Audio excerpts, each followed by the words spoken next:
A perfect day that went horribly wrong. On a bright, beautiful summer day, my sister Kiana and I were out playing in the yard. The hum of the mower buzzed in the background as we ran around playing soccer in our backyard. We heard the mower stop and saw our mom climb off to go talk to our neighbor. I jumped up into the seat and was playing with the steering wheel, pretending I was driving. Kiana hopped on the back and stood on the hitch. Her experience of mowing and convincing personality persuaded me to start the engine and let her teach me, as she yelled over the loud engine to put the grass-eating machine in reverse. We were suddenly accelerating backwards at a speed much faster than I wanted to go.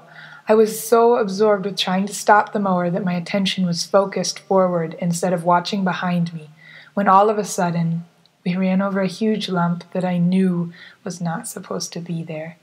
As Kiana and I jumped off the still-running mower, we saw my 5-year-old brother, Caden, trapped under the ginormous wheel, his small arms flailing, and I saw pure panic on his bulging eyes.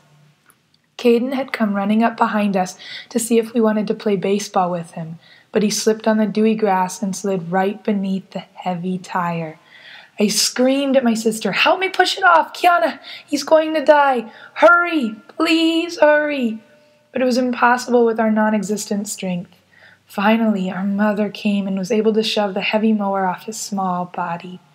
I searched frantically for blood or dismembered parts, but I thankfully found my brother in one piece. It is a miracle that Caden didn't lose his legs, let alone his life. Had he lost a limb, I never would have forgiven myself for all the things he would have missed out on in life. I would have felt terrible if I were the reason he had prosthetic legs. Yet life with no legs would have been far better than life with no Caden. This handsome young man is the greatest gift from God, and I am so grateful that he walked away without a scratch. Needless to say, I learned one of the hardest lessons of my life that day, but I am so thankful that the result was only an enormous scolding and not a life-threatening consequence, because life without Caden and his silly yet joyful self is simply unimaginable.